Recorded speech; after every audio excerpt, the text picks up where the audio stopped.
বিসমিল্লাহির রহমানির রহিম। আসসালামু আলাইকুম।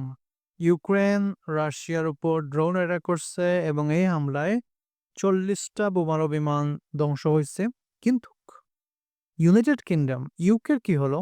আজ ইউকের প্রাইম মিনিস্টার সংবাদ সম্মেলন করেন। তার পিছনে তার ওয়ার্কার ছিল এবং গুরুত্বপূর্ণ বড় লোকবর্গ ছিল এবং প্রাইম মিনিস্টার তার দেশের মানুষকে লক্ষ্য করে বলেন যে, "আমি সবাইকে সতর্ক করতেছি, ইউকে যুদ্ধের প্রস্তুতি নিতে যাচ্ছে এবং আমরা যুদ্ধ করতে যাচ্ছি। আপনারা সবাই যুদ্ধের প্রস্তুতি শুরু করেন।" কোয়েকশন আসতেছে যে ইউকে কার সাথে যুদ্ধ হবে? যেখানে ইউকে প্রাইম মিনিস্টারকে ভাবে লাইভ এসে জনগণকে বলতে হচ্ছে যে লন্ডনে অ্যাটাক হতে পারে, আমরা যুদ্ধে করতে যাচ্ছি, আমরা যুদ্ধের প্রস্তুতি নিতে যাচ্ছি। সবাই আমাদের সবাইকে যুদ্ধের প্রস্তুতি নিতে হবে। আসলে ইউকে রাশিয়ার সাথে যুদ্ধ করতে যাচ্ছে এবং একটা বিষয় খুব আশ্চর্য লাগতেছে যে কেন ইউকে কে এই যুদ্ধে টেনে আনা হচ্ছে। ইউকে কি করতে যাচ্ছে? রাশিয়া সবচেয়ে বড় হামলার প্রস্তুতি নিচ্ছে। খুব শীঘ্রই এই হামলা হতে যাচ্ছে ইউক্রেনে এবং হামলার পর কিন্তু নেটো যতগুলা অস্ত্র রাশিয়াকে সাপ্লাই করছে, এইগুলা কিন্তু ইউক্রেন ব্যবহার করবে এবং পাল্টা আঘাত করার জন্য রাশিয়াতে। এবং রাশিয়া শুধু ইউক্রেনে হামলা করবে না, নেটো দেশগুলার বর্ডারেও কিন্তু হামলা হতে পারে। নেটোতে যে শুধু পোল্যান্ড এরকম না, ইউরোপের সবগুলা দেশ কিন্তু নেটোর সাথে যুক্ত।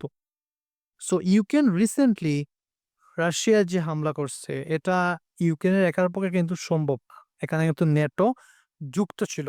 সো রাশিয়া যেহেতু জবাব দিতে যাচ্ছে, সো এদিকে ডোনাল্ড ট্রাম্প নেটো দেশগুলোকে কিন্তু সতর্ক করছে যে রাশিয়া যেকোনো সময় হামলা করতে পারে, সতর্ক থাকার জন্য। কোন দেশ এই হামলার সাথে যুক্ত? রাশিয়া কিন্তু অলরেডি জেনে গেছে যে এই হামলার পেছনে কারা ছিল, সব কিন্তু পরিষ্কার। এইজন্য ট্রাম্প খুব দ্রুত সময়ের মধ্যে ওয়ার্ন করছে সবাইকে যে সবাই সতর্ক হওয়ার জন্য। ইউকে রাশিয়ার বিরুদ্ধে যুদ্ধে নামতে যাচ্ছে, এর কারণ হচ্ছে যেহেতু তারা রাশিয়াকে ধ্বংস করতে চায়, একদম ডেমোলিশ করতে চায়। তাদের প্ল্যান হচ্ছে যে তারা ইউক্রেন যেহেতু রাশিয়া এই নেটোভুক্ত কোনো দেশ না। সো তারা চাচ্ছে, তাদের প্ল্যান হচ্ছে যে যেকোনো নেটোভুক্ত একটা দেশ রাশিয়ার সাথে যুদ্ধে জড়ানোর জন্য। তাহলে কিন্তু কি হবে? ওরা সুযোগ পেয়ে যাবে পুরা ইউরোপের কান্ট্রিগুলা রাশিয়ার উপর হামলা করার জন্য। একবার যদি নেটোভুক্ত কোনো দেশের উপর হামলা হয়, তাহলে কিন্তু আর্টিকেল 5 অ্যাক্টিভেট হয়ে যাবে এবং নেটোভুক্ত সব দেশ রাশিয়ার উপর একদম যুদ্ধ শুরু করে দেবে এবং খুব অল্প সময়ের মধ্যে হয়তোবা ইউকের সাইবার অ্যাটাক হতে পারে রাশিয়ার পক্ষ থেকে এবং আরো কোনো অ্যাটাক হতে পারে যা আমরা পরে জানাবো। আজ পর্যন্ত আসসালামু আলাইকুম।